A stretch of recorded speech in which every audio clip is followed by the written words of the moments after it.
ఇచ్చిన హామీలను గుర్తించాలి, వాలంటీర్లను శాశ్వత ఉద్యోగులుగా కల్పించాలి, ఉద్యోగ భద్రతను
నమస్కారం అండి.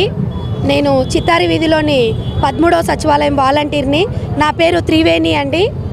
వాలంటరీ వ్యవస్థని ఏ విధంగా జన్మనిచ్చి ఈ రోజుటికి భూస్థాపితం చేసేశారు. ఆ విధంగా చేయడానికి వాలంటరీ వాళ్ళు చేసిన ఇది దౌర్భాగ్యమా, ఇది ఏమా అనేది మాకేం అర్థం కావట్లేదు.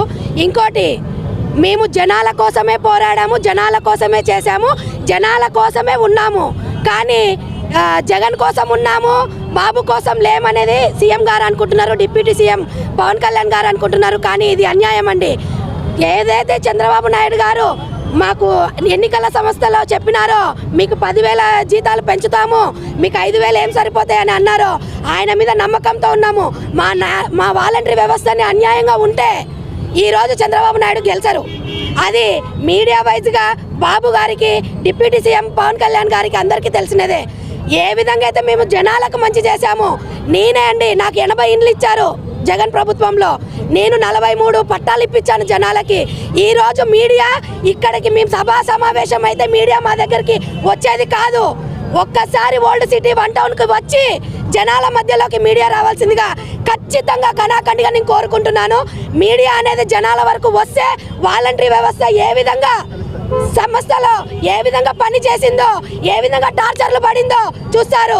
సెక్రటరీలకి, మున్సిపాలిటీ నుంచి సెక్రటరీలకి ఒక సర్వే ఇస్తే మీరు చేయకపోతే మీకు ఆబ్సెంట్లు వేస్తాం, మీరు చేయకపోతే మీకు జీతాలు పెట్టాము, ఇచ్చే గౌరవ వేతనం 5,000, ఆ విధమైన టార్చర్ని కూడా 5 ఇయర్స్ అనుభవించాము. చిన్న పిల్లలు, నా వాలంటరీ వ్యవస్థలోనే నాకు కొడుకు పుట్టాడు. నా కొడుకు ఈరోజు 4 ఏళ్ళు. నేను అదే వ్యవస్థలో నా చిన్న పిల్లోని కూడా పెట్టుకొని ఈరోజు నీకు సర్వే ఉందమ్మా అంటే కూడా నేను వెళ్ళాను. ఎందుకోసం వెళ్ళాను అంటే నేను చేసే పని న్యాయంగా ఉండాలి, జనాలకు న్యాయం చేయాలనే ఉన్నాము. మా న్యాయాన్ని కూడా సీఎం గారు, డిప్యూటీ సీఎం గారు, పిఎం గారు ప్రతి ఒక్కరూ న్యాయంగా ఏ విధంగా మాకు హామీ ఇచ్చారో ఆ విధంగా చేయకపోతే మీడియా దగ్గర ప్రమాణంగా చెప్తున్నాము, ఒక 100 మంది మహిళలమైతే ఆత్మహత్య ఇదే రోడ్లో చేసుకుంటాం. ఇది కన్ఫర్మ్, ఇది కన్ఫర్మ్, ఇది కన్ఫర్మ్. నా పేరు త్రివేణి. ఇది సీఎం గారికి చెప్తున్నా, డిప్యూటీ సీఎం గారికి చెప్తున్నా. 100 మంది మహిళలము ఇక్కడే వచ్చి సూసైడ్ చేసుకుంటాం. ఎందుకంటే మేము తీరని బాధలో ఉన్నాము. మాకు జీవన ఉపాధి కల్పించాలి. జీవన ఉపాధి కల్పించని పక్షాన ఇదే రోడ్డు మీద వచ్చి మేము సూసైడ్ చేసుకుంటాం.